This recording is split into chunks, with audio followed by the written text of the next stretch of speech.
Welcome you all to the live session 5 on the course of Fundamentals of Manufacturing Process.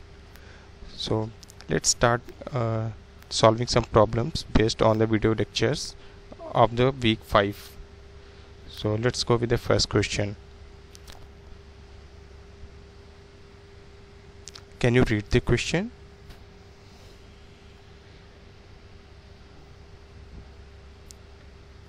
Okay, first please try to solve this question by yourself, and after that I will explain. You can write your answer in the chat box.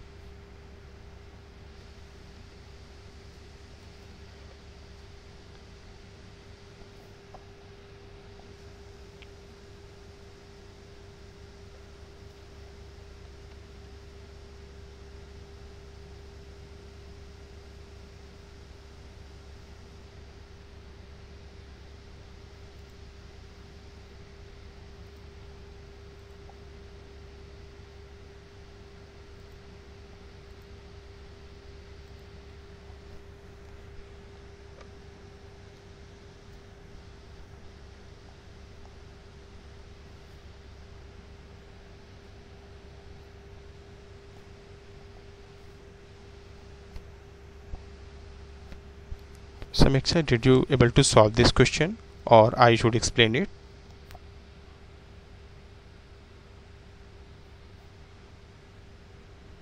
Okay, uh, let's solve it together. It is being asked, differential cooling in the sand casting process must be minimized to. So first of all, we need to understand what is the differential cooling in the sand casting. So suppose that we have casting which is being solidified, and we have some shape something like this.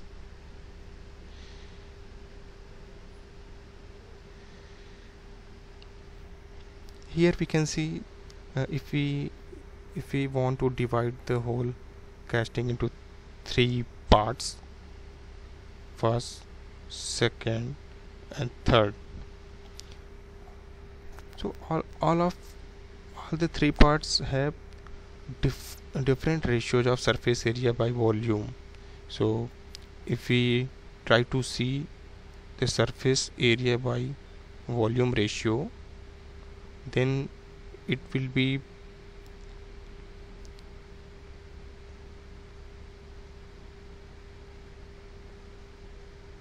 like that the first one has the higher surface area,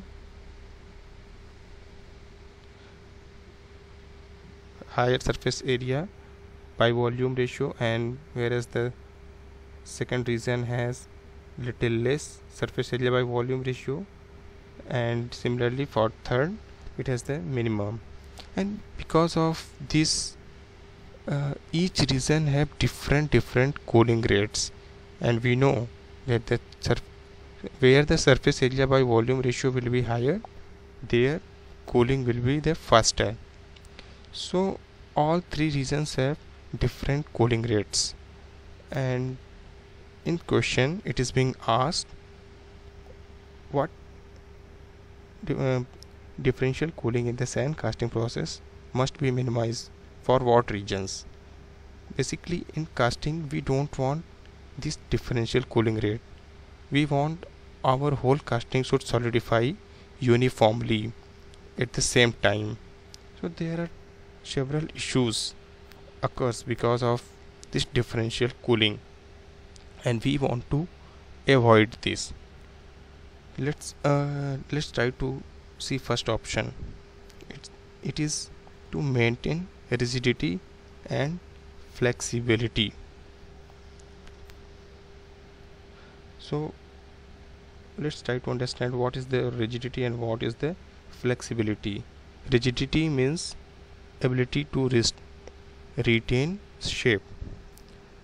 If a body can retain its shape, then we will call it rigid, whereas the flexibility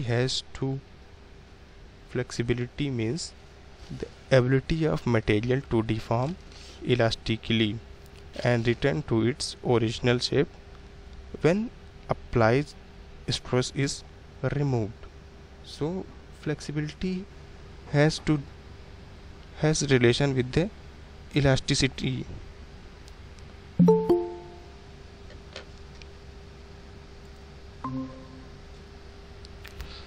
So basically, flexibility of material is decided by the elastic property of the material,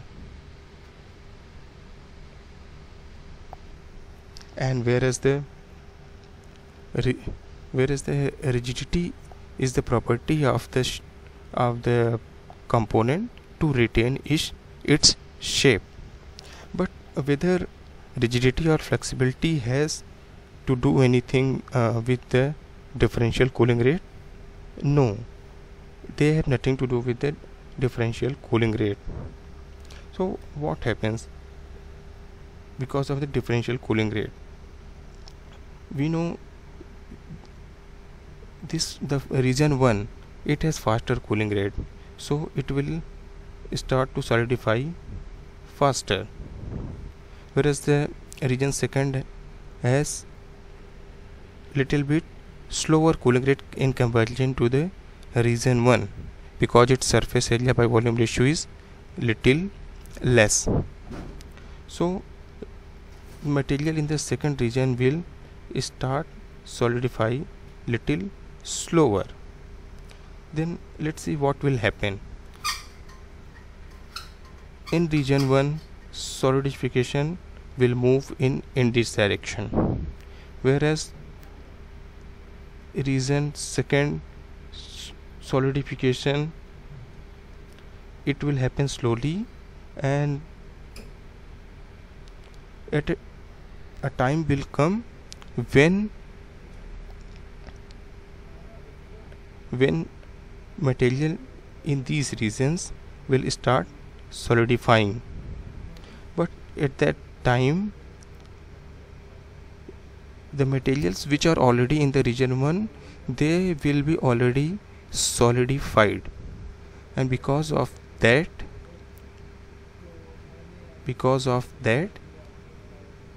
and because of the shrinkage, these two material, the material in region 1 try to sink towards the material in region 2 try to sink towards the region 2, and since the material which was present in the region 1 has been already solidified, so material in region 1 will provide constraint. It will constrain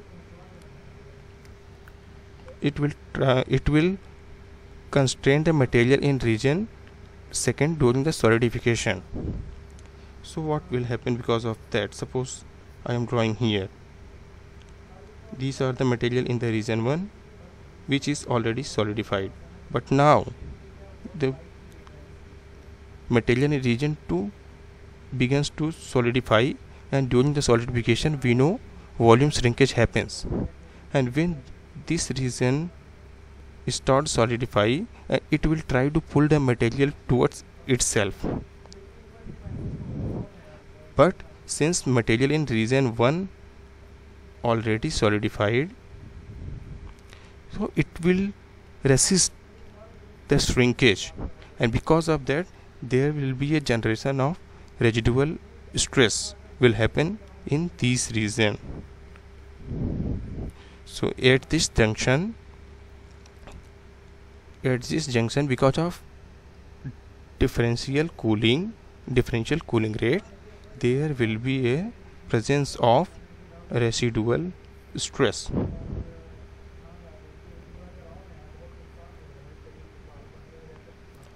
If the value of residual stress will be very high, then there might be possibility of formation of crack.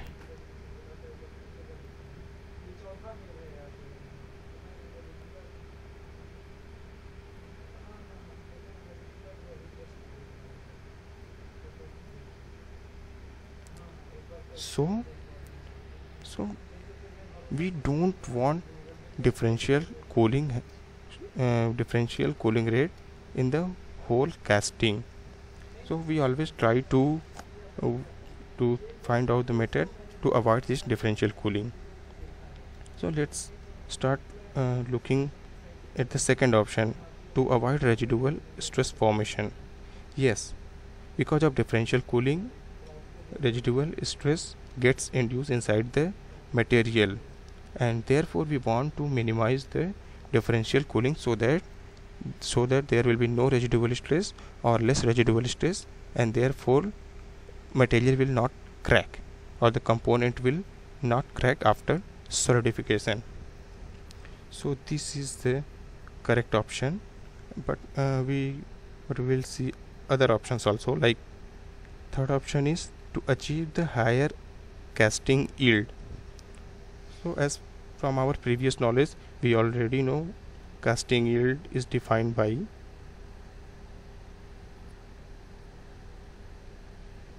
mass of the final casting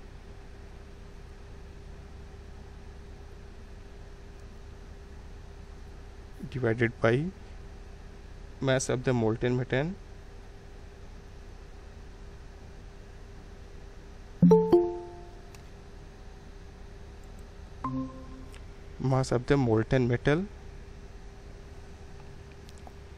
which was poured into the mold.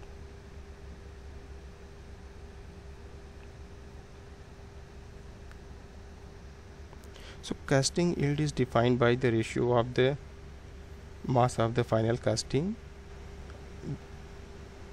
divided by the mass of the molten metal poured in the mold.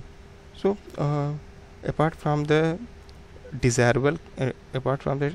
casting which is desirable for us, it also contains other things like gate, runner, risers. So all those things are also remains attached after casting, but they are not desirable. But to produce the desirable casting, those things are essential. So therefore the casting yield is defined by the ratio of these two things. But the casting yield has nothing to do with the differential cooling rate. Casting yield will not depend on the whether the cooling is happened uniformly, or there was differential cooling rate in different region. Casting yield will be the same.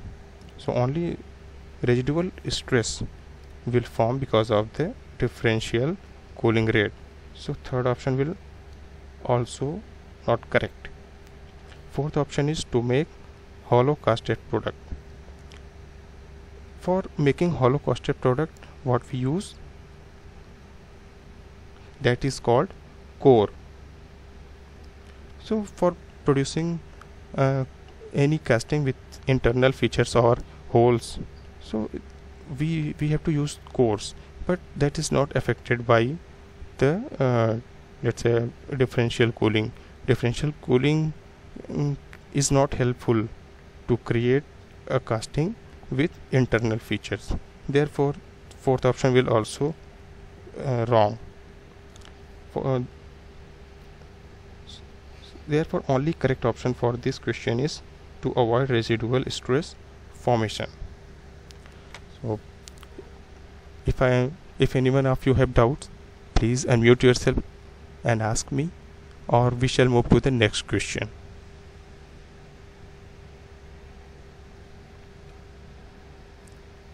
Okay, since it seems no doubt, so let's move to the next question.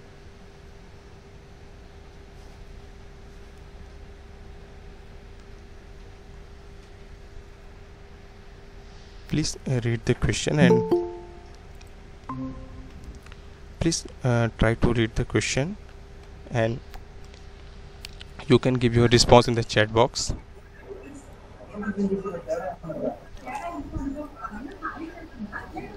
Hello Naga Silniwas, can you mute yourself? Yeah, thank you. Please read the question and try to give your answer in the chat box. After that we will solve it together.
If you are facing difficulty to understand the question, you can ask me, or you can write your answer in the chat box.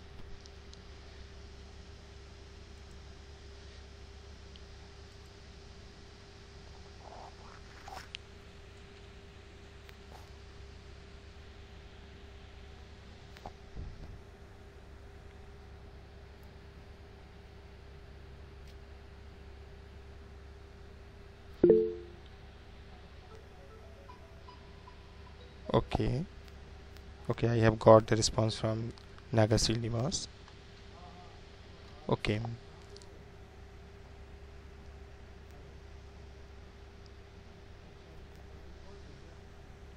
okay, let's try to solve it together. The answer will be the hot tears. So let's see together. So what is being asked here? Defect, which is, if you see carefully here, not word is there. So not caused by improper pouring of molten metal in the mold during the casting age.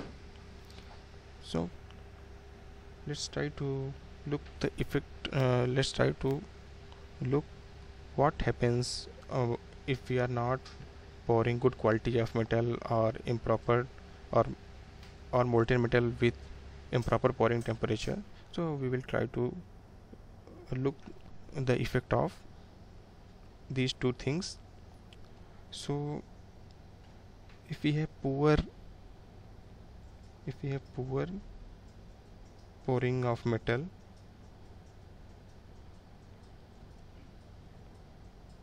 so basically it can be divided into two parts, like poor quality of the metal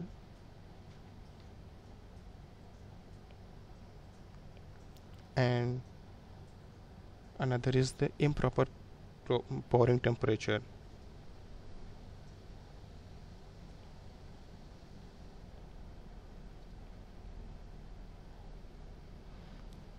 And poor quality means if the molten metal has not been like degassing process has not been carried out thoroughly or properly, or there is the presence of gas inclusions in the molten metal, or slag is not filtered out properly, so those comes under the poor quality of the metal. So basically we can write like improper degassing,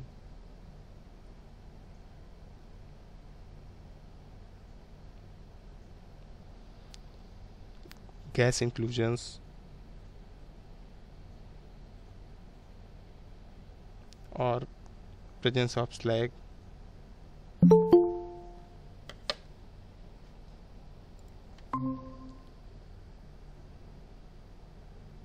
So these can these things can come under the poor quality of the pouring metal. And another thing is, if the metal which we are going to pour, it is not having the right temperature, or temperature is less than desired. So what can happen? This is first first defect which can occur is the cold shut. So the first option we have cold shut. Let's try to look at what is a cold shut. Basically cold shut occurs when two different streams, basically if we see in this region, what is happening here, molten metal is coming from this side as well as the molten metal coming from this side. Basically two streams of molten metal are coming in this narrow region, and they are meeting at a junction. And suppose if the molten metal does not have proper temperature, it means if temperature of the molten metal is very low, then what will happen when they will meet? So I will try to zoom out. Okay,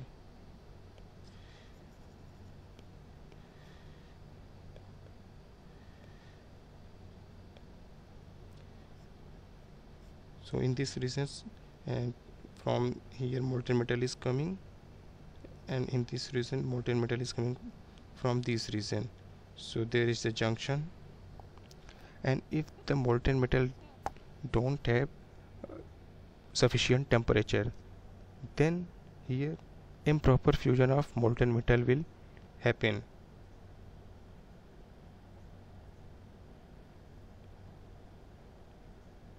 Fusion of molten metal,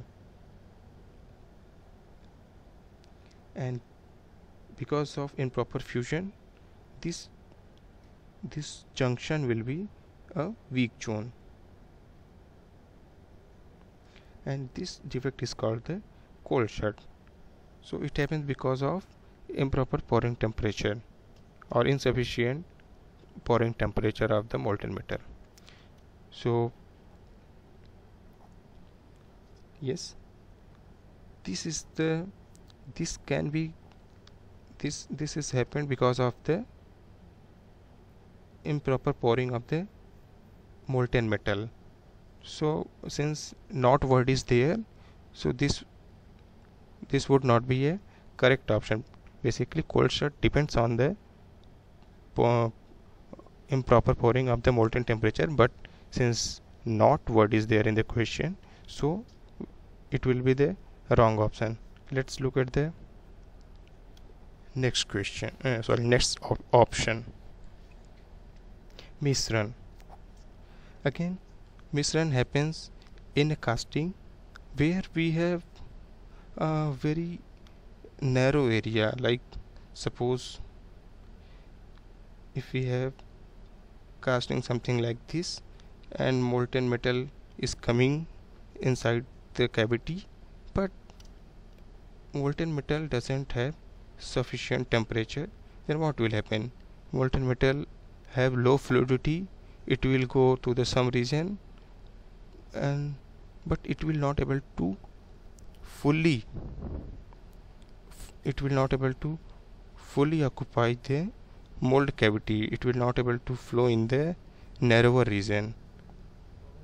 It will happen because of the poor fluidity of the molten metal. So these regions will remain unfilled. So these are the unfilled region.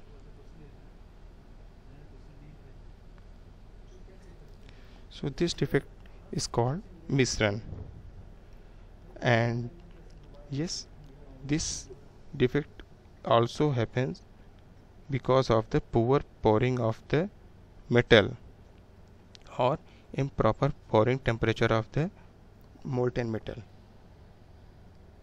So it depends on the molten metal, improper pouring of the molten metal, but not what is there, so it will not be a correct option.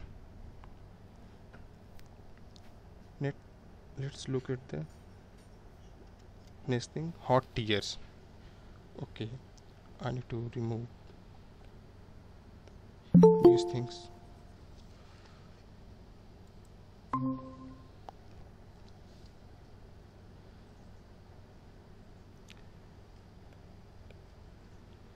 Okay, I will write in here improper temperature, pouring temperature.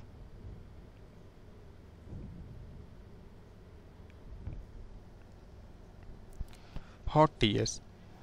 Hot tears are basically, these are the cracks which occurred because of the shrinkage of the metal during the casting. And why it happens? It happens because of different cooling rates in different regions. Suppose we can divide this whole casting into the separate regions. This region have different cooling rate, this region has different cooling rate, so all three regions have different cooling rate. So during the solidification, what will happen? This region will start solidify like this will start solidify like this will start solidify like this will start solidify like this, and what happened in this region? In this region, both metal will be solidifying with different rates.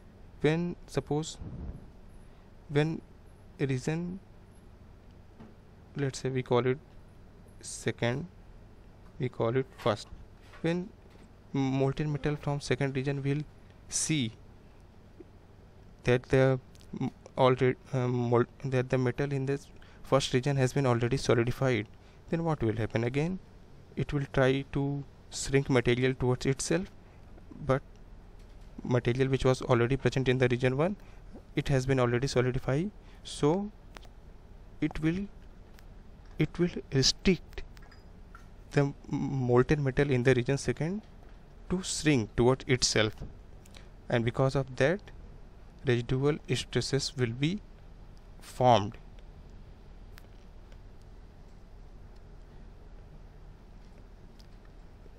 So in these regions residual stresses will be formed.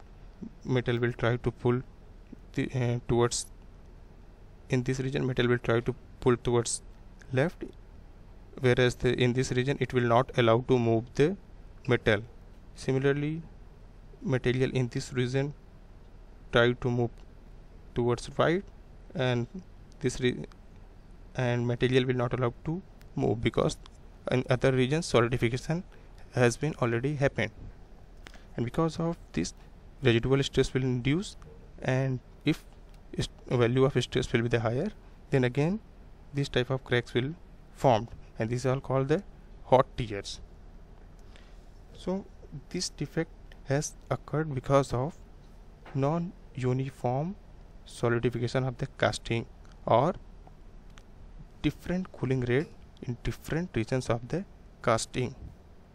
But this defect has nothing to do with the improper pouring of the molten metal into the mold, and that's why hot tears will not depend on this thing, improper pouring of the molten metal. Hot tear will depend on the differential cooling rate in different regions. So for this question, hot tears will be the correct answer because it does not depend on the improper pouring of molten metal. So third one is the correct. Let's try to see what is the fourth one. Yes, so basically it is the slag inclusion. Now we have, suppose if we are pouring a metal where this presence of slag will be there, or we have not filtered the slag in the molten metal correctly, it means we are pouring a poor quality of the metal inside the mold cavity. If we are pouring a metal which already have slag, then what will happen? The slag will remain inside the cavity throughout the solidification, and even after the solidification it will be remain there as a impurity, and it is not desired at all. We want our casting should be free from all kinds of defect. It doesn't have any porosity, or it doesn't have any air inclusions, as well as it should not have any slag present inside it. But since we haven't removed the slag from the molten metal properly, therefore some slag came into the molten metal and it got solidified, and the defect which happens because of that is called the slag inclusions. So these are the slag. Ideally we should have filtered it out, but we are not able to filter it out, and that's why the slag will remain in the molten metal even after the solidification. So slag inclusion is the defect which indeed depends on the improper pouring of the molten metal. But question is being asked, not word is there. It means we have to find out a defect which should not depend on the improper pouring of the molten metal. So out of these four options, except hot tears, all three all three defects all three defects, which was cold shut, misrun and slag inclusion, these three defects depends on the improper pouring of the molten metal. Therefore correct answer for this question will be the hot tears. So I think I have explained the question. If any of you have doubt, please feel free to ask me.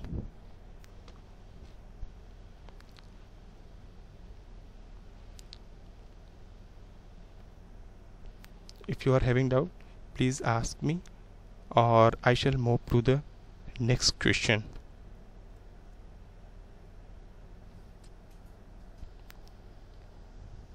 Okay, let's move to the next question.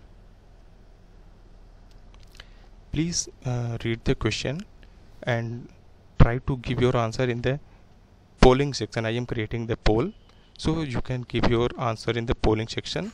After that we will solve together.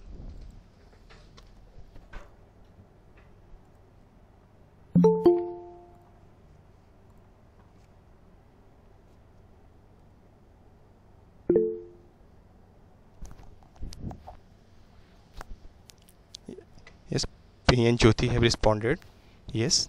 Uh, uh, Please try to give your answer in the polling section. Yes. I actually I am creating polls where all of you can give the answer. So can you able to find the polls? So I am creating the poll. It will be better if you give answer there, so that others will also solve together. Okay, if you see in the below, you will find a icon with triangle, square and circle activities. In activity icon you can find the polls. Let me generate the poll, then you can able to see the polls.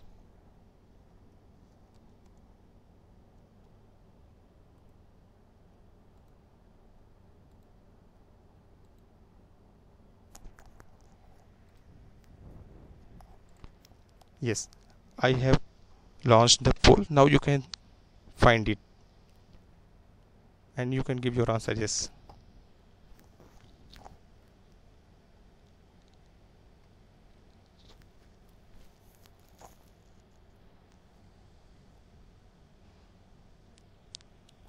I have got few responses.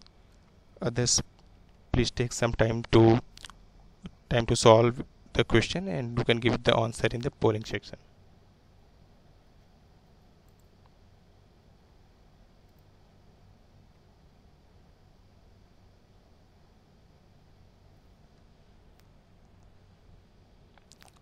Okay, I have got the responses of many of you, so most of you are correct.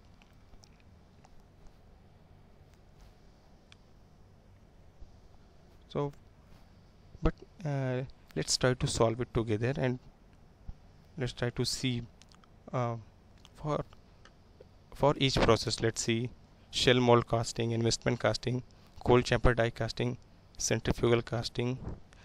Let's try to look all this process quickly, and then it will be easiest for everybody to answer this question. So what is being asked? Phenol formaldehyde is the important constituent used for the mold preparation in the process, and process are listed as options 1 2 3 4. Let's try to look at the first option, which is the shell mold casting. So I will quickly explain the process here. Here initially we have a pattern. If you I am pointing by the 1. Initially we have a metallic pattern. We heat it to we try to heat it, and what in the next second step there is some sand here, sand with resin binder. Although here it is written sand with resin binder, there is another component also present in the mixture. So this is the mixture, and this mixture contains sand plus binder plus some additives. So our aim is to produce a cavity which is made up of shell. Why we want to produce cavity with the shell? Because we have different advantages. Like in this kind of casting, we are getting more dimensional control, as well as we are getting good surface finish. That's why uh, despite of using sand casting and die casting, we use this sand mold casting, because this process is little bit longer than other casting processes. But still, when we need that kind of accuracy, we will go for this process. So initially we have mixture of sand, binder and additives. We heat. This is the pattern which is made up of metal, and we put the pattern on the top of the container, and at the bottom of container we have a mixture. Next step,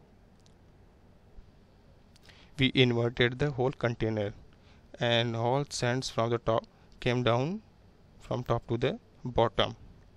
Since our pattern, which was made up of metal, it was already hot, and that's why heat will transfer from pattern to the sand. And because of this heating, since this mixture contains sand, binder and additives, when heat will transfer from the pattern to the mixture, then because of heating, binder will start consolidating, or binder will start increasing the bonding between the sand and additives. The task of binder to, it is used for the bonding purpose, bonding between the sand and additives. When heat will transfer to the mixture, then binder will start consolidating, and up to a certain thickness, all the mixture will get stick to the pattern. And when again, what we will do, again we will invert the whole container. So if we rotate the container 180 degree again, then what will happen? Some portion of the mixture will get attached with the pattern like this, and remaining mixture will fall down at the bottom of the container.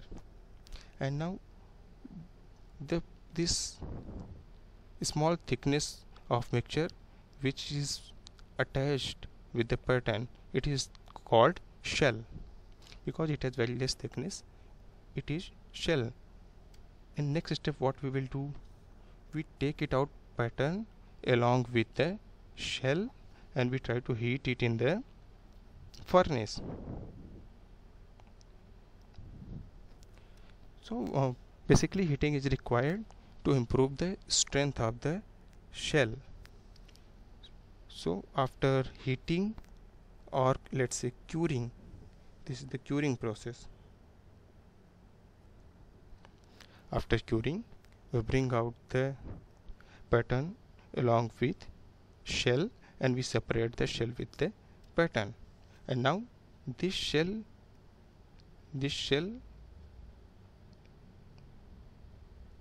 will act as a cavity. We will take another similarly like this, and we will put it together and make a cavity like this.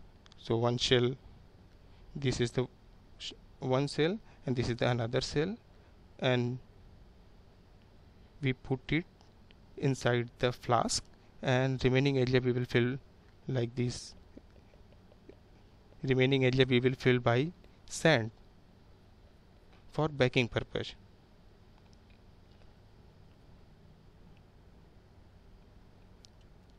And now this mold will be the made up of shell, and which is backed by sand. We made this kind of mold because this mold has very good surface finish.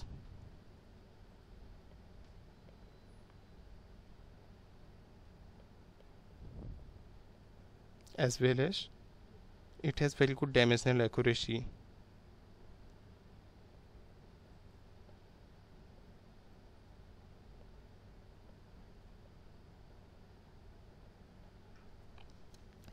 So now we have the cavity made up of shell. We try to pour the molten metal.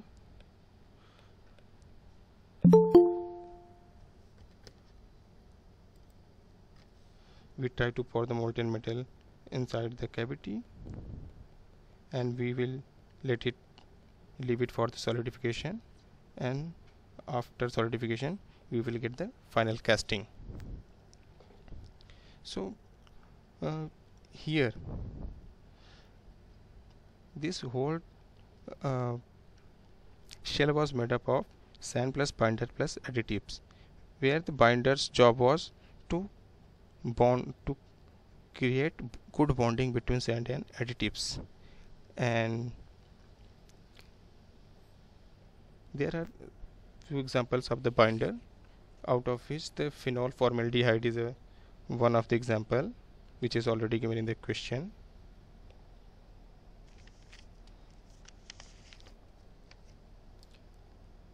Apart from, so this,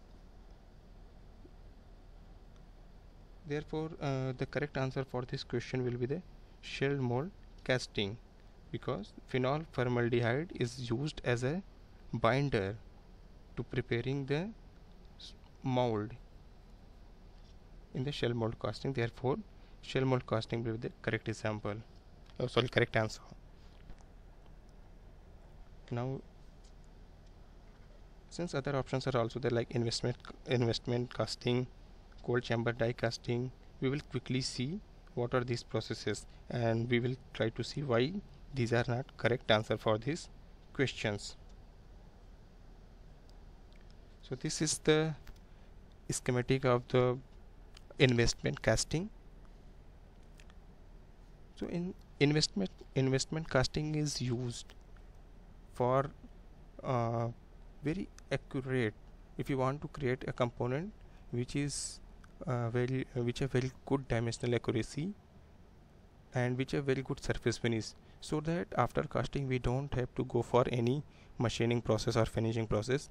Directly we can use the casted product for our daily use. So this is the process to achieve net shape product. So this is the, I will quickly go through the how investment casting is done. So first process is the die construction. So first of all we create a metallic die, and which should look like something like that. And what we try to do, we will try to fill the die with the wax initially. So we have wax here, and we are filling whole die with the wax, and after the wax gets solidified we remove the die, and we will get a pattern of wax. So this one, the third one, this is the replica of our final casting, but the thing is it is made up of wax. Now what we will do, we will try to create a mold with the help of this wax pattern. How we will do, we will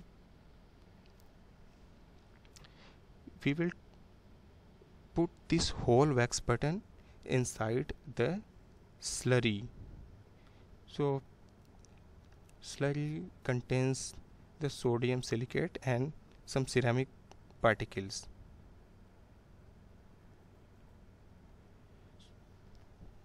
So we put the whole wax pattern inside the slurry, and we bring it out.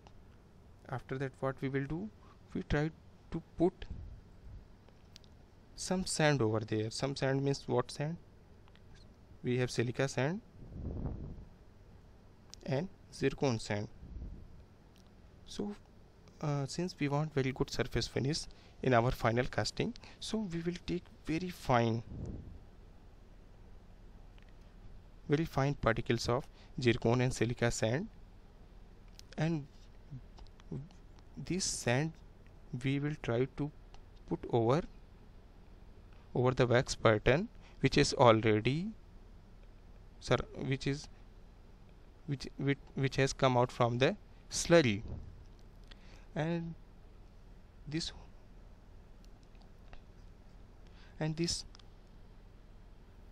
after putting sand, our whole wax pattern will become something like this. Basically, we put the silica and zircon sand after coating it with the slurry, and this process is called stuccoing.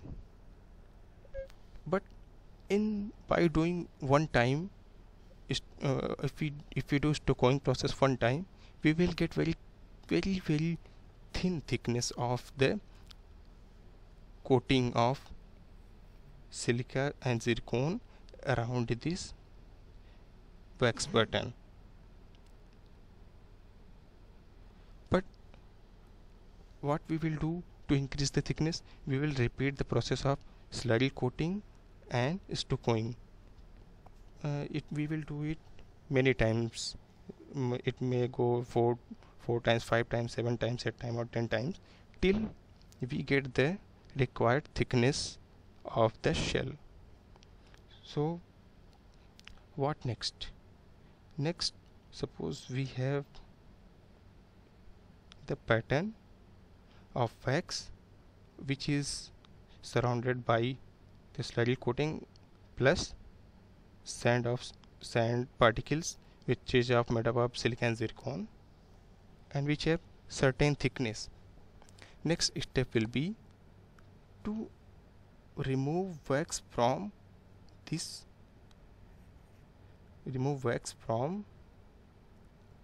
pattern, like here. If we take this thing and we will heat it, if we heat, what will happen? Wax will melt down and it will come out of the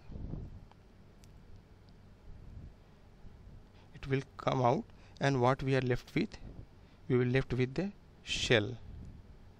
And now this shell is made up of the silica and zircon sand plus slurry. That was our final aim. We wanted a cavity which should be made up of very fine silica and zircon sand and slurry coating. So to make this thing, we have first made the wax pattern and we coated the wax pattern with the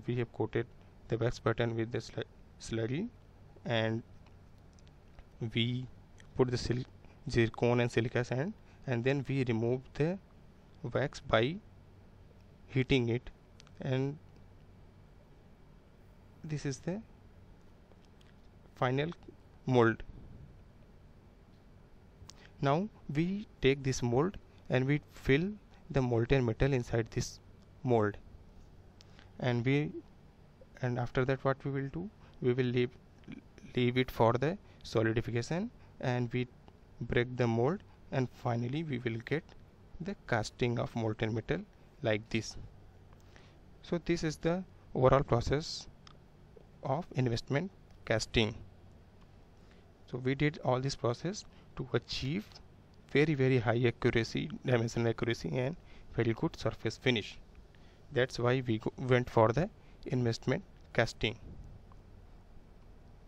So this was the whole process of investment casting, but here we didn't use any additive like phenol aldehyde, formaldehyde. So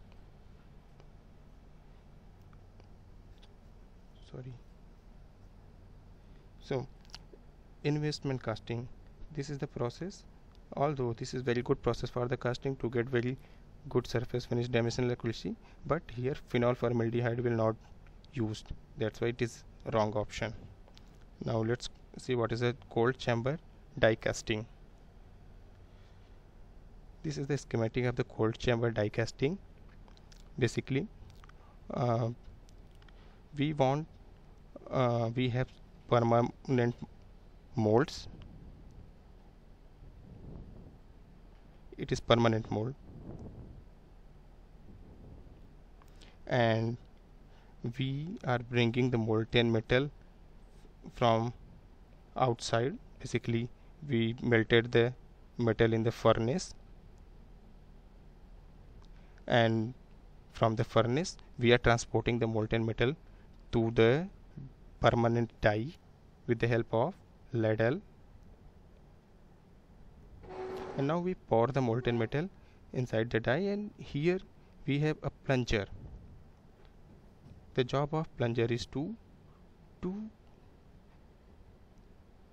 apply force on the molten metal, so that molten metal should go inside this cavity.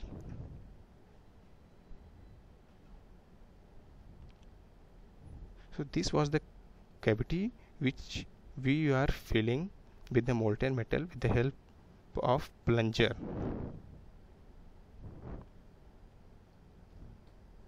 And we are applying a lot force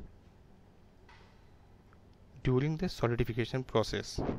So there are two advantages of using plunger.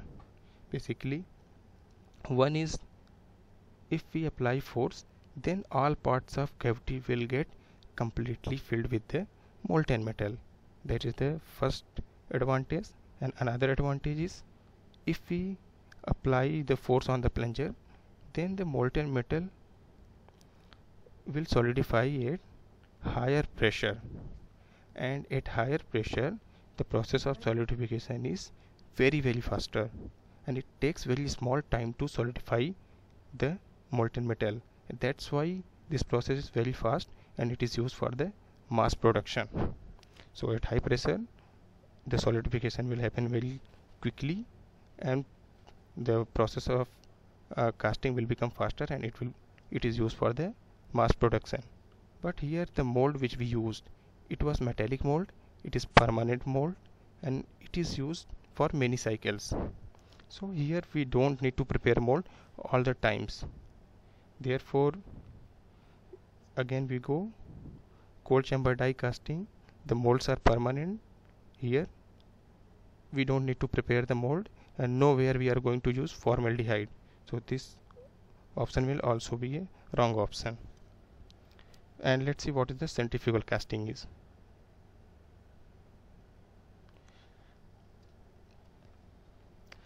So before that, let's talk about sand casting. Basically, in sand casting we have a mold like this, and we try to pour the metal, and metal gets filled inside the cavity with the help of gravity force. So in the sand casting, the mold filling happens because of the gravity force. In the die casting, we applied external force to fill the whole cavity, But in centrifugal casting, what happens? What we do, we have a mold like this. We have a mold like this.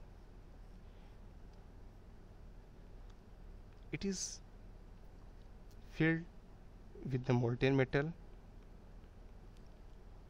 So basically these are the areas where the molten metal go. But here what we do, we try to rotate the whole mold at the higher RPM, or at higher angular velocity. So what happens because of that? Because of rotation, a centrifugal force gets generated inside the molten metal, and because of that, whole cavity gets filled. When it will start rotating, molten metal from this region go there, it will fill the whole cavity. So because of the centrifugal force,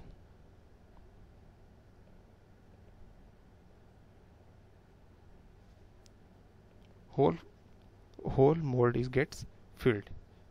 And if the rotational speed of this mold will be very high, then very high centrifugal force will be generated. And we know, if solidification happens at higher pressure, then it will take less time to solidify. So this is a very good method of producing axis symmetric castings, like if you want to produce wheels, or if you want to produce pipes. So anything which is axis symmetric in shape, there we can use centrifugal casting. But here mold was permanent.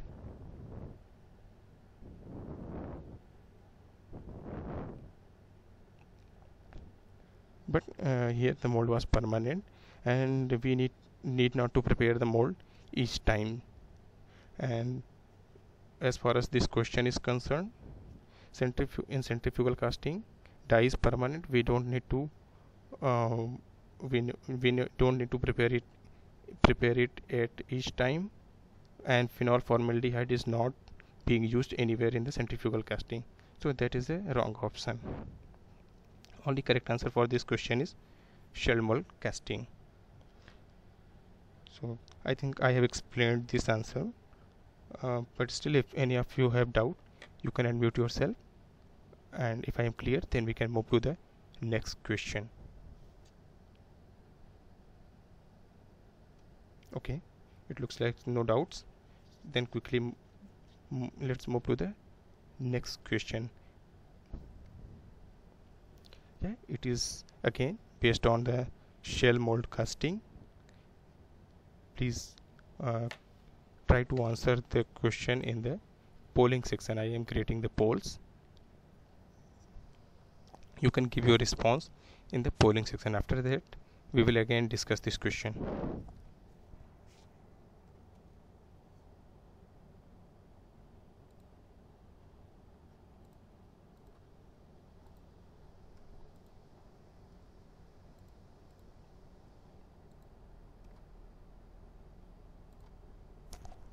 Yes, polls are live.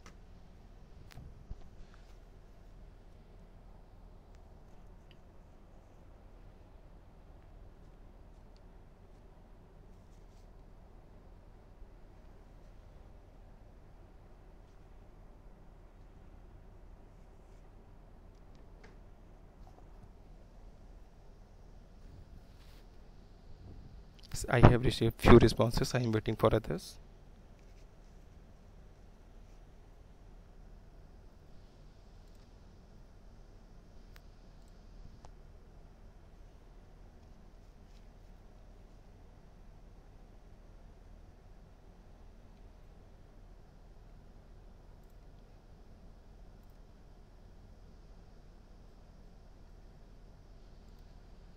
Okay, whoever have answered, they are correct. So let's discuss it together. So as we discussed, For shell mold casting, we are preparing a mixture of sand plus binder plus additives. So I will try to give the few examples of the additives like coal dust,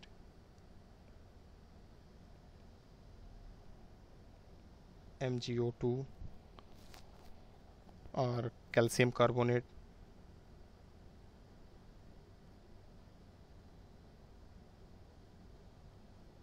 so these are the additives.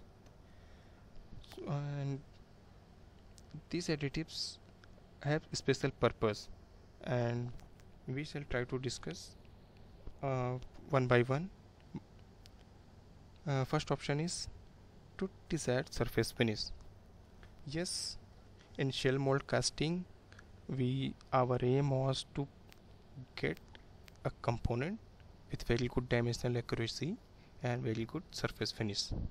For that, we definitely need a good surface finish. Plus, if we look at the sand is made up of silica and zircon.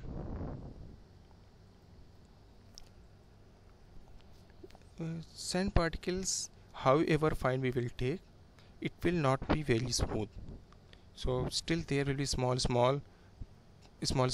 pores will be present even after curing the whole shell. Small pores will be remains present if we make a mold only with the help of sand and binder. If we don't have any additives, the surface finish will not be good. Basically, additives like, let's say, coal dust, it is very smooth. Coal dust is very smooth, and its job is to fill the pores. Basically, these are very fine. They will go and sit in the gaps between the sand particles, and that's why coal dust was also being used as the mold wash in the sand casting, if you can remember.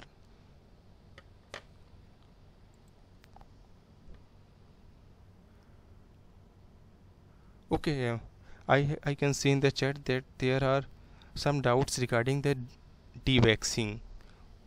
Okay, dewaxing, let's explain the dewaxing first, then we will come to this problem number 4.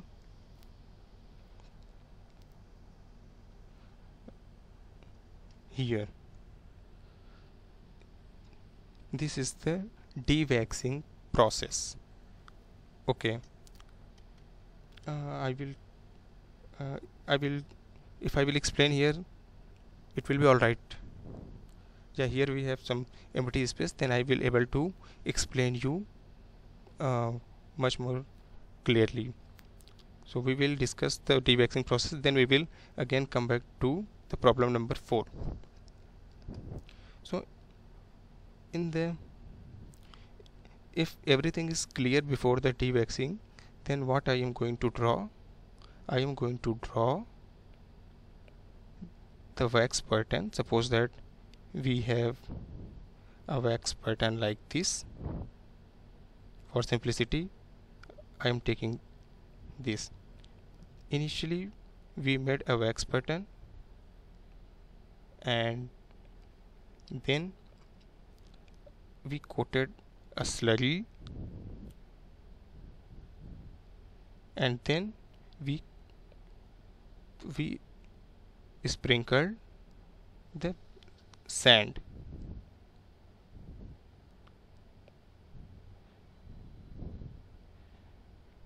We sprinkled the sand all around the wax pattern, and again we did this process 2-3 times. Again we put the slurry here, and again we will put sand over the slurry.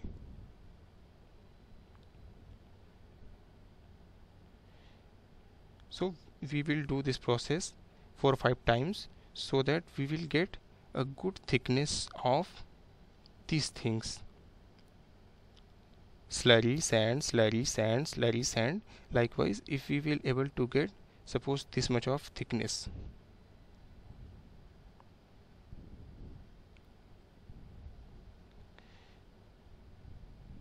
okay, and it is the whole thing is made up of slurry and sand, slurry and sand, but inside it we have a wax. This is the wax. Now my aim is to remove this wax and fill all these region with the molten metal. So wax is there, but our aim is to remove this wax. After removing this wax, how our mold will look like? Again, our mold will look like something like this.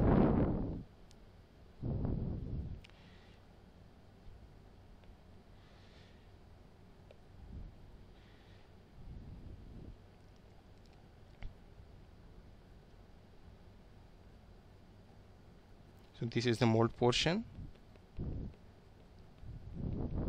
and it will look like this only after removing the wax. But how this wax can be removed? The good thing about the wax is that it has very low melting point. So if we heat this whole thing little bit, then what will happen? The wax will get melted, and since it will get melted, and other portion like these regions are made up of slurry and coating, slurry and coating, slurry and coating, and slurry was made up of sodium silicate plus ceramic. We know this ceramic has very high melting point, more than 1500 degrees Celsius. So ceramic basically this slurry, the mixture of slurry and sand which is here, it has very high melting point, and whereas the wax has very low melting point. It will the wax will get melted below 100 degrees Celsius, whereas the all remaining portion have melting point above 1000 degrees Celsius. So when we will heat, the wax will melt out, whereas the outer portion which we have coated later, which was made up of slurry and sand, that will not get melted at all, even since very high melting point.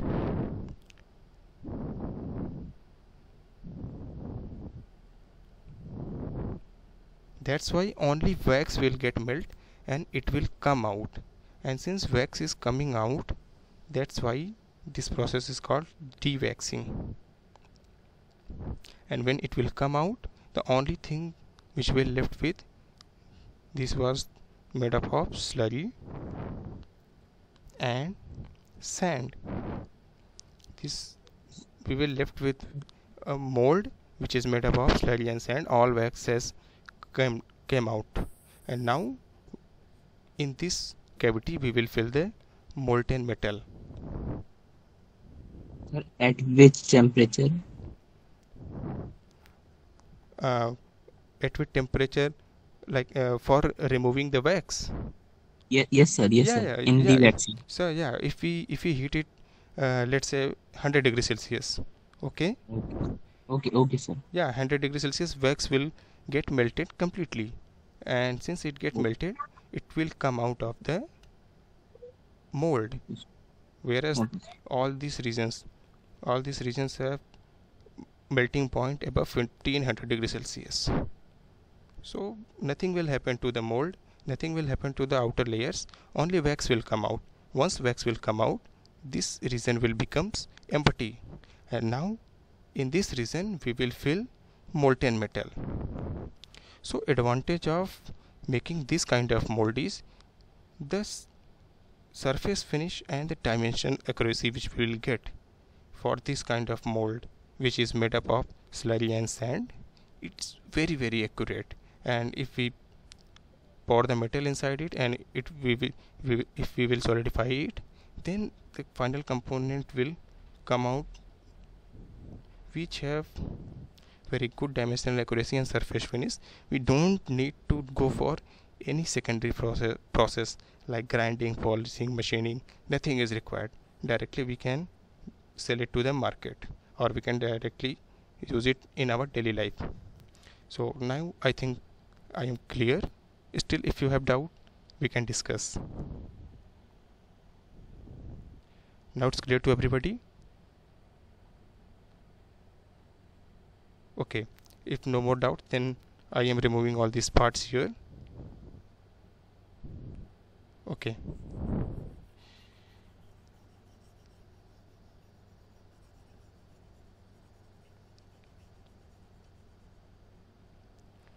Okay, now let's come back where we left off. So in problem number 4, mold preparation of shell mold casting. Basically initially we had a mixture which has sand, which has binder. We could have made the mold by using these two things only, sand and binder, but that mold would not have good surface finish, and that's why we added additive here. So let's say if we are adding coal dust is very fine. What it will do, it will go and say, suppose that here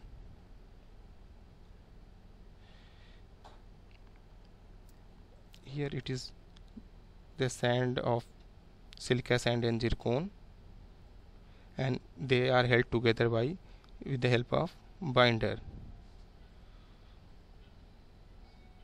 So we can see there is the gap, there is the gap, there is the gap, since they are not very fine. So if we have coal dust which is very fine, very fine, then what we will do, we will sprinkle it over here, or we will add this thing to the mixture. Then what will happen, the mold wall which we will get, it will have very good surface finish, because all the gaps of the sand got filled by these additives. So that is the one of the job of the additives. But apart from creating good surface finish, additives have another job, and that is to prevent the thermal shock. So first option was to get desired surface finish. Yes, it is correct. Next option is to reduce the thermal shock to pouring of the molten metal. First, let's try to understand what is the meaning of the thermal shock. So suppose we have some mold here. We have mold. It is made up of sand, binder,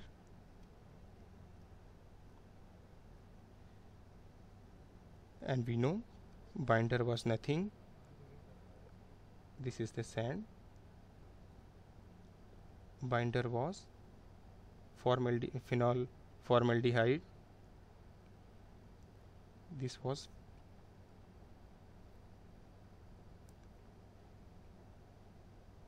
so basically phenol formaldehyde is it is a resin.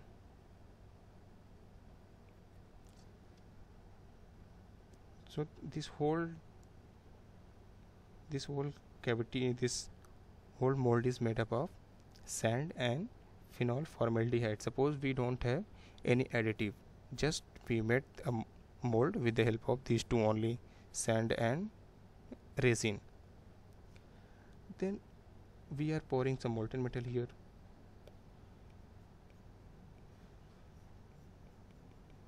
molten metal.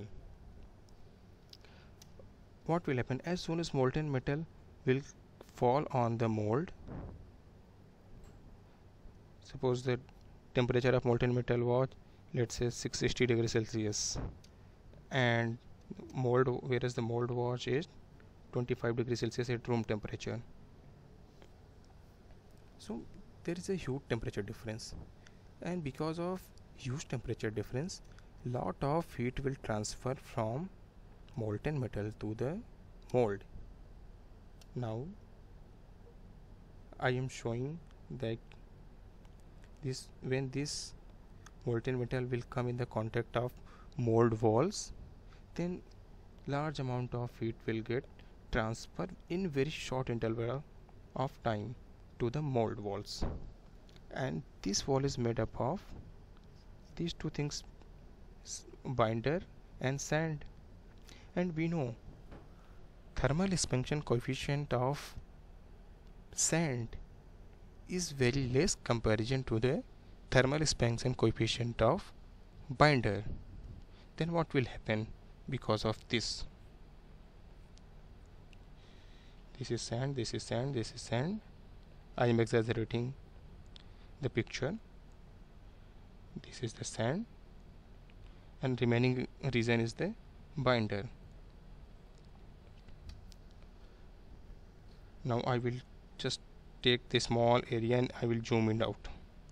Again, this is the region of sand, and now this is the binder. Now very large amount of heat is transferred in very less amount of time. Then what happen? This sand will also try to expand and binder will also try to expand, but the thermal expansion coefficient of this binder, here red one is the binder, it has large thermal expansion coefficient. That's why it will expand very much, whereas the thermal expansion of sand is less comparison to the binder. So it will expand very small amount but large expansion here,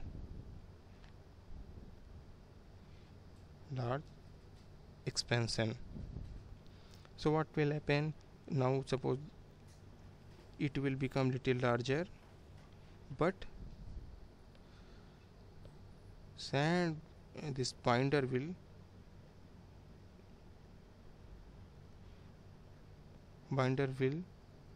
expand very much. Although sand has also been expanded due to the thermal expansion, but binder has expanded very large amount. Therefore the binder which was initially stick to the sand, now what will happen? It will get separated. It will get separated with the sand, and because of which there will be formation of small cracks. Here crack will form, here crack will form, crack will form, crack will form. So we put the metal inside the cavity and we are expecting our whole mold is very perfect and we should get very proper or very a casting with very good surface finish. But because of difference in thermal expansion coefficient of sand and binder, we generated cracks, and if cracks are generated, definitely we will not able to get a very good casting with very good surface finish. So what we have to do, we are putting additive, and that additive, first of all, that additive will provide good surface finish at the room temperature. And second thing is, when this additive will get mixed into the sand and binder, then the difference between the thermal expansion coefficient of sand and this resin will become smaller, and because of that the separation of sand and binder at high temperature, when molten metal will pour inside the mold, it will not happen, and therefore the crack formation will not take place. So binder, by adding the binder, we were able to reduce the difference of the thermal expansion coefficient between sand and binder, and we suppress the formation of thermal cracks. And that's why the second option, to reduce the thermal shock due to the pouring of molten metal. So the crack which was get formed because of the rapid, very fast transfer of heat from molten metal to the mold, it is called thermal shock, and it will get avoided if we add binder. So that option is correct. And since this option is correct, basically by adding the additive we reduce the thermal shock, and therefore cracking will also be reduced. So this option will also be correct, and therefore since all three are correct, the correct answer will be all of above. So I think I have explained the question. Still, if any of you have doubt, please unmute yourself.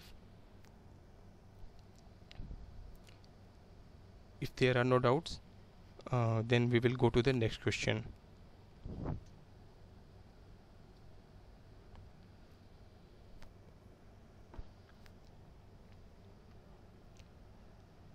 Yes, since already we have discussed the permanent mold casting and investment casting, please read the question and try to find the correct answer.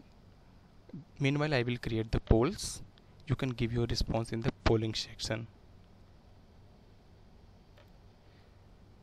Yes, I am creating polls.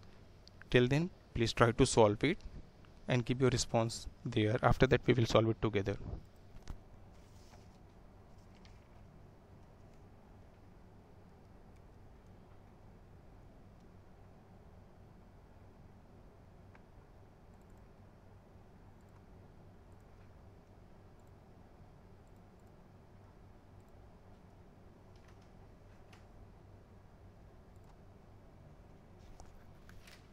I have launched a poll. You can give your response in the polling section.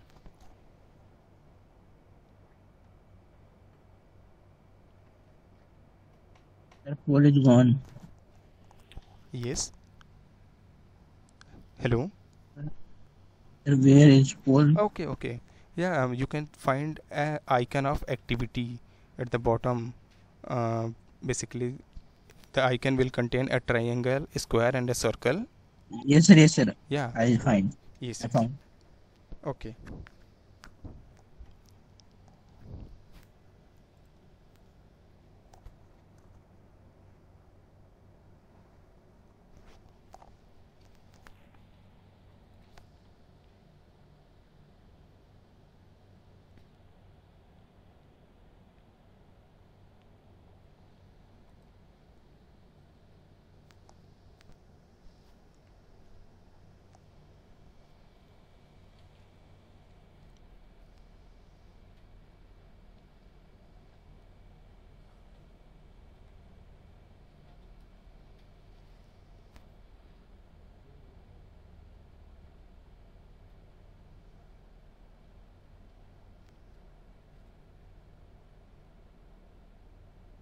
Yes, I have got response from many of you, and all of you are correct. So, but still, we will discuss it quickly for others. So, in question, what is being asked here? Characteristics feature of permanent mold casting and investment casting. So, let's quickly see. Already we have seen the example of permanent mold casting. In permanent mold casting, we have a die which is made up of metals. Here, this is a die which is made up of the metal, and it is permanent and it is used many times, and here we try to fill the metal inside the die, and we will leave it for the solidification, and we will remove the die and we will get the final casting.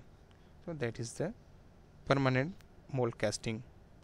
And previously also we have seen the whole process of the investment casting. So here we first created a wax pattern, and with the help of wax pattern we created a pattern which is basically it is shell. It's a shell made up of slurry and slurry and sand, and in this mold in this mold we are pouring the molten metal and we are getting the final casting here. So this is the whole process. I am not explaining it again because already we have discussed. So let's try to compare the properties which are being asked in the question. First one is used for a limited volume production. In permanent mold casting we have die which is made up of metal, so we can use it many times. We don't need to prepare it again and again for after each casting, and we don't need to collapse the mold. We just split the mold and then we can remove the casting, and again we can clamp them together, and again we can pour the metal. So this we can use for many cycles. So first option is used for limited volume of production. Since same die we can use for many times,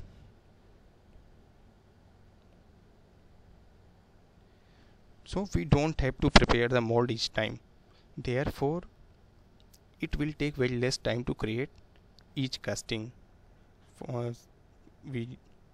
We are just pouring the metal, solidifying it, removing it, pouring metal, solidifying it, removing it. That's why this process is very fast. Since this process is very fast, that's why it is suitable for high volume of production, not limited volume of production. So first option is wrong. Whereas the investment casting, it is very tedious process. It involves many steps and it takes very large amount of time to get the final casting. So investment casting is not at all preferred for the large volume of production. So first option is wrong. Yes, same mold can be used repeatedly again and again. Yes, this is true for permanent mold casting, and this is the correct option. Third one is mold breaks after preparing one casting and it again needed to be prepared for next casting. No, same mold can be used for many castings. So that option is wrong. And fourth one is the high precision and accurate casting can be achieved. Yes, if we compare the surface finish and dimensional accuracy of die casting with sand casting, then definitely it has much higher precision in the die casting. But if we compare the permanent mold casting or die casting with investment casting, then investment casting has much more precision in the dimension and it has very good surface finish. So permanent mold casting have less precision and dimensional accuracy when compared to the investment casting. So high precision and accurate casting can be achieved. No, this option is wrong. In permanent mold casting, less precision and less dimensional accuracy we will get. So only correct option for this question is second option. So although all of you already have got the answer, So let's move to the next question.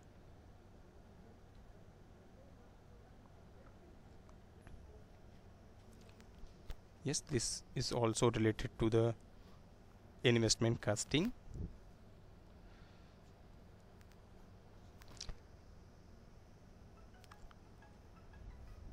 I am creating the polls. Please give your response in the polling section.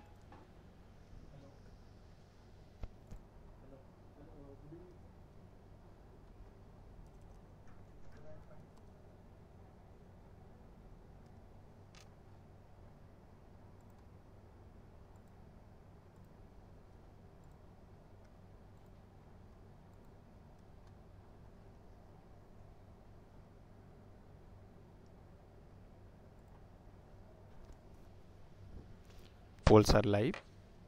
Please give your response in the polling section.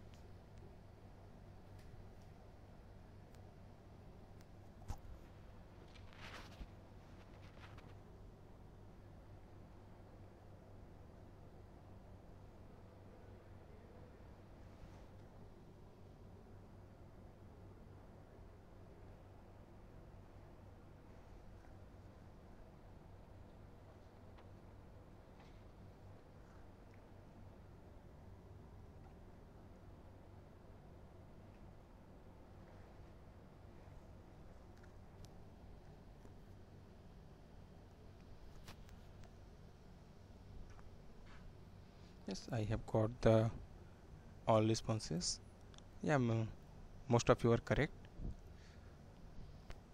So let's discuss it together. It is asking about the remnant wax from the mold in investment casting can. Remnant wax means basically they are talking about the process of dewaxing, as we have already discussed this process, dewaxing process. Here what we did, we had earlier this whole thing was filled with the wax. So here everywhere it was filled with the wax. What we did, we heated it and we melted down the wax, and all wax came out of the this shell mold, and this shell was made up of slurry and sands. But when once all wax will come down after heating, uh, it is not like that the whole wax will come out of the mold. Suppose we are having a mold wall, something like that. For simplicity, I am taking like this. Okay, again like this. And suppose we have heated this whole thing, and all wax visually, by visually we can see all the wax has been come out from the mold. Is it true whether all wax has come out from this cellular mold, shell or shell shaped mold? It is not true. Why? Because even after heating there will be some wax which would remain stick to the walls of the mold. So even if we heat it, 99% of wax will come out by melting, but still there will be some wax which were near to the wall of the mold. They will remain stick to the walls, or they will if there is some gap between, there is very fine gap between the sands and between the binders, then wax will go and sit there and it will not come out just by heating. So to remove these wax, which if this wax will remain present and if we will pour the metal in the casting, then what will happen? Our casting when our metal will come inside the mold, then all wax will come inside the casting and it will remain there as a defect. So we want the mold should not contain any amount of wax. We want completely dry it. For that, what we will do, we use this trichloroethylene. So if you have watched the lectures, then sir has explained that this is used for removing the remnant wax from the mold. What it will do, we will bring this chemical trichloroethylene and we will heat the whole mold in the presence of trichloroethylene.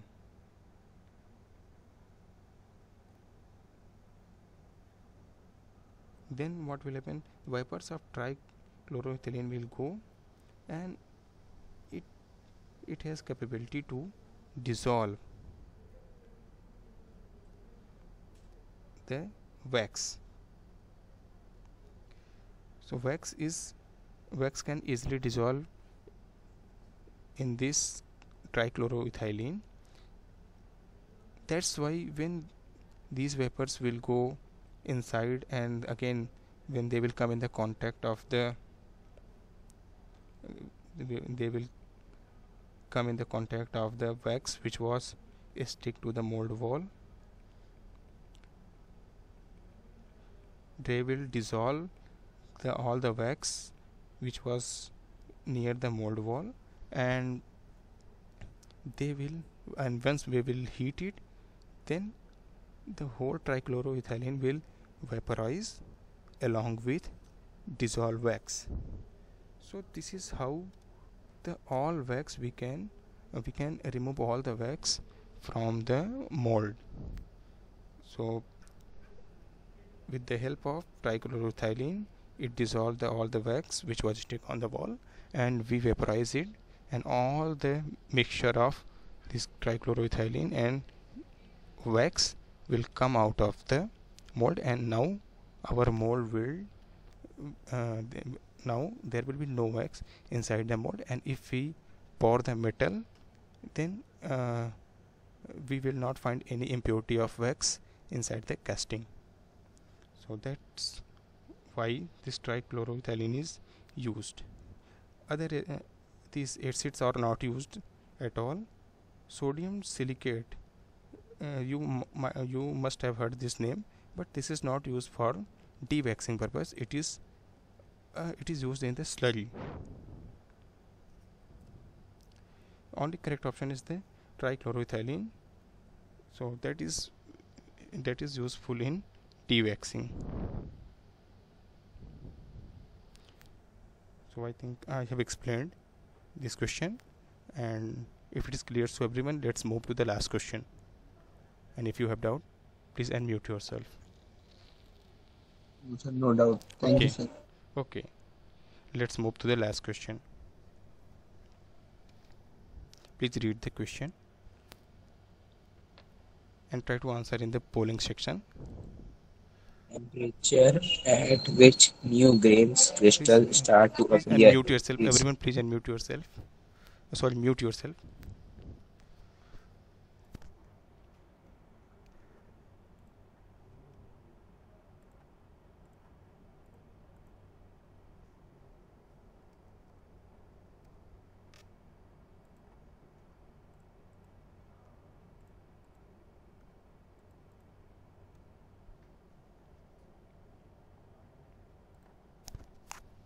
Yes, polling section is live. You can give your response in the polling section.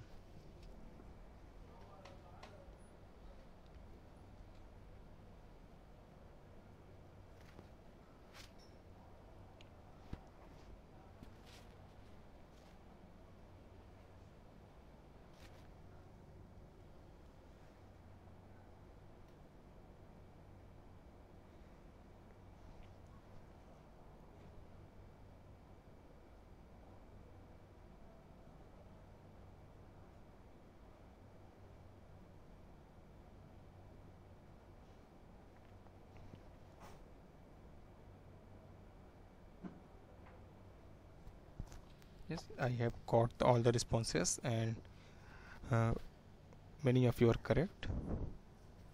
Yeah, except one, I think everyone is correct. So this is the question from the, I think, 25th of the lecture, 25th lecture. So it is being asked, temperature at which new grains or crystal start to appear is.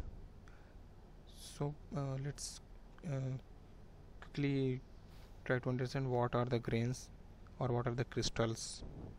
So if we see any material, suppose we have a, let's say this is a plate made up of metal, then how it is made up of, I will not go in very detail, but I will quickly tell you that the basic building block of all the material is the atoms or the molecules. But till now we cannot able to see visually how the atom look likes. It is that even to realize the atom, it requires very sophisticated uh, equipments and many properties. There are many properties of the material which does not depend directly on the atomic level. So there is something else inside the material apart from the metal. So we have atoms, and if you can remember, crystalline materials were made up of atoms, and these atoms were arranged in a very periodic manner. They were arranged in very periodic manner inside the material, and out of those periodic pattern, if we take smallest repeating unit, that was called unit cell. So from atoms, so atoms were sitting at the inside the material regularly, and out of those regular pattern, uh, we can find out smallest repeating unit, which is called unit cell. And now this unit cell, basically one unit cell combined to another, and that combined to others. Likewise, inside the material, they they form a very large grid. So basically lakhs of atoms are arranged in this manner, and whose smallest unit is unit cell. But still, it is not happens like the whole material has a similar orientation of unit cell. uh, what happens in reality, if we break down this big plate into small parts, if we try to see it under the optical microscope, or even SEM, scanning electron microscope, then we will find this kind of boundary.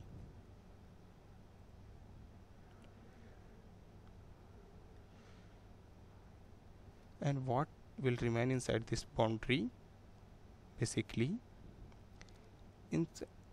inside each closed region, we will see a particular type of or particular orientation of unit cell. Suppose in this corner one, we are having the periodic pattern of unit cell which have orientation like this, and suppose we have another closed region like here, where the unit cells are arranged like this here. Basically, what is difference in these two closed regions? That is the orientation of the unit cells. So suppose here we have some another orientation of unit cells. If you can remember unit cells, we have many examples like FCC, BCC. These things already you have studied in your earlier classes. So inside the material there are separate closed regions where the orientation of these unit cells are different, and where the two regions are meet, where basically two regions with different orientations of unit cells meet at some point, and that is called the grain boundary. So grain boundary is nothing, these are the like black lines which I have drawn. In optical microscope, if you see the material, then they will look something like that, where you will find these kind of boundaries, and these are the boundaries are nothing, these are called the grain boundaries, and the closed region where only particular orientation of unit cell is there, that is called grain, and where two grains meet, that is called grain boundary.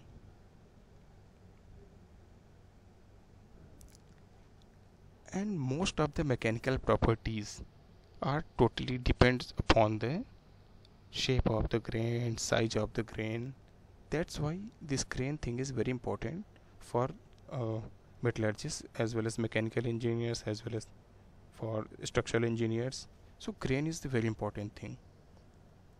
And now in question it is being asked the temperature at which new grain crystal starts to appear. The option is melting point temperature. We know melting point temperature is nothing but it is the temperature at which liquid state of liquid metal start to become solidify. So that is the melting point. But at the melting point we don't see like uh, suppose if we have liquid metal, do we able to find any grains inside the liquid metal? No. When we start to solidify it, then we will find grains are nucleated and they are being formed. But once liquid start to solidify, then the whatever grains are formed, they are the fresh one. It is not like in the liquid state we have some other kind of grain, in solid state we are having other kind of grain. In liquid state we cannot able to see any grain. When it gets solidified, then fresh grains are formed. But in question it is asking about the new grains or crystal. So suppose we have a material, and let's say this is the sheet, and this is made up of rolling process. So what happens in the rolling process? We have material, we try to pass the material between two rollers, and it changes its shape by applying the force. So basically reduction in thickness gets reduced and length gets increased. So earlier we had a material with very uniform grains, but when it will pass through it, then all grains will get elongated because of deformation, because of applied stress. So now grains will get deformed. But if we take this component, now it's at the room temperature. Now if we try to heat this material, then several processes will happen. So what will happen when we try to heat it? Then after a certain temperature, these grains will start changing their shape, now they are elongated, but after a certain temperature, and they will start changing their shape. Basically, we try to heat the component.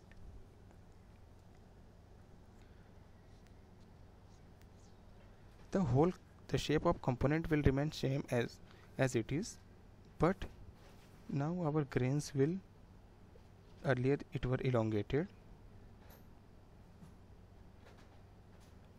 now they will start changing their shape to equiaxial. Basically, after that certain temperature, if we leave the material for some time, component for some time, then the all elongated grains will gets converted into the equiaxed.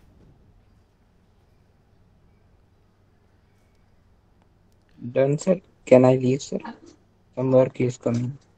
Yeah, if you have any work, you can leave, and I will also uh, quickly try to wrap it up. So if you have Okay, any sir. work, you can Mark leave. my Yeah, okay, you can Please free to mark leave. my Okay. Atul Kumar Pathak, sir.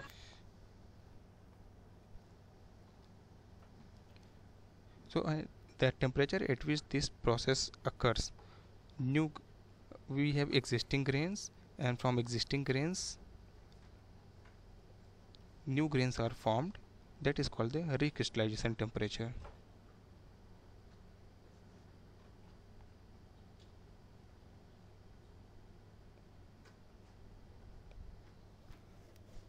And this temperature is mostly ranges between 0.3 of melting point to the 0.5 of melting point of the material. And why this is happened? This is happened because when grains were elongated,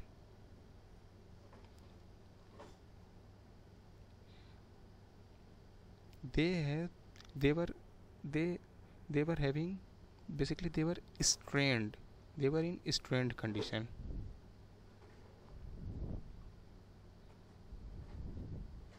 and they were having strain energy associated with it, and that is the driving force. As soon as they will get chance, they will again try to relax themselves. They will try to relax themselves by converting themselves into the equiacrines with without any strains or residual stress. So the temperature at which this process occurs, that is called the recrystallization temperature. But for if we see melting point, at melting point uh, the liquid gets converted into the solidification, new games are formed, but that is not the recrystallization process. So this is not the correct option. Although from the liquid to solid new crystal will form, that but we won't call it recrystallization process. And next one is the fire point of temperature. Fire point is mostly used for the fuel materials. Fuel, basically the temperature to which fuel must be heated to burn continuously when exposed to an open flame. Basically it is the temperature at which if we burn a fuel, so that flame should not go off, it should burn continuously. That is called the fire point temperature. It is mostly used for the fuels. Another is the Curie temperature. So fire point temperature has nothing to do with the recrystallization, so that is wrong option. Next one is the Curie temperature.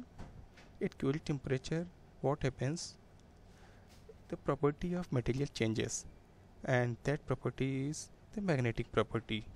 So certain magnetic materials undergo sharp change in their magnetic properties after a certain temperature. For example, steel. If we have steel, then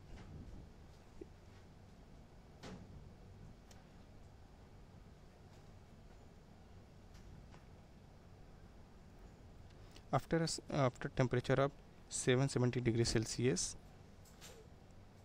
the iron below this temperature, iron has ferromagnetic in nature,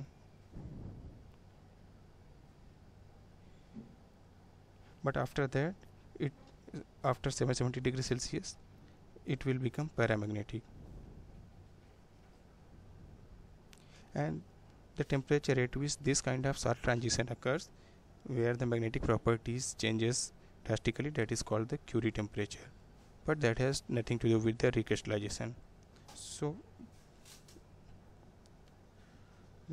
recrystallization is the process recrystallization is the process of formation of new set of strain free grains.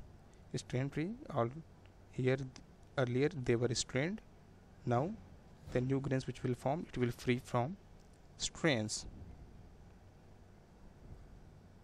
Strain free aqueous grain that have low dislocation densities and are characteristics of pre-work cold condition. Basically,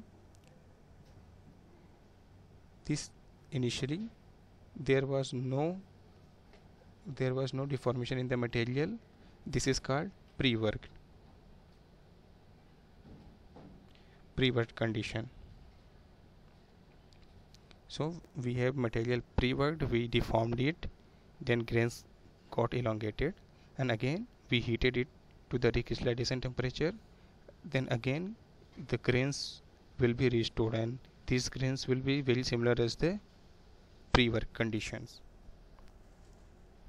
And here the aqueous grain that have low dislocation density, although I will not go into the dislocation density right now, but this is the basically dislocation are the linear defect inside the crystal or the material, because of which we are able to do plastic deformation inside the material. So this is the quick introduction of the dislocation. This is the linear defect inside the material and which helps in plastic deformation. So finally the microstructure or the grains we will get after the recrystallization temperature, that will be aqueous, free from strains, and it will have very low dislocation density. So that is the process of recrystallization, and the temperature at which it happens, that is called recrystallization temperature. And this is the definition how the recrystallization temperature is has been defined. Basically, it is the temperature at which 50% of material gets recrystallized in 1 hour. Suppose we have this material, and we earlier we don't know at what temperature recrystallization will happen.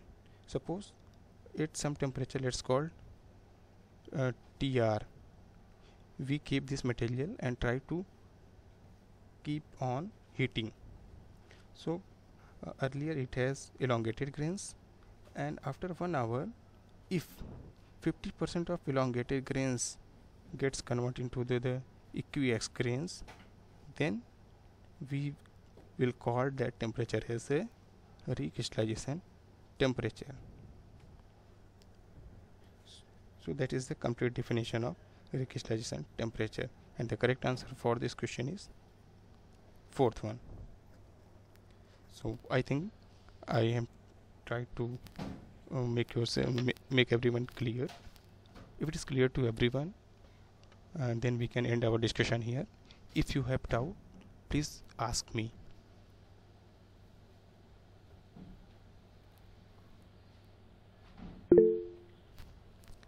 Okay, thank you, Shruti. Okay, it seems it's clear to everyone.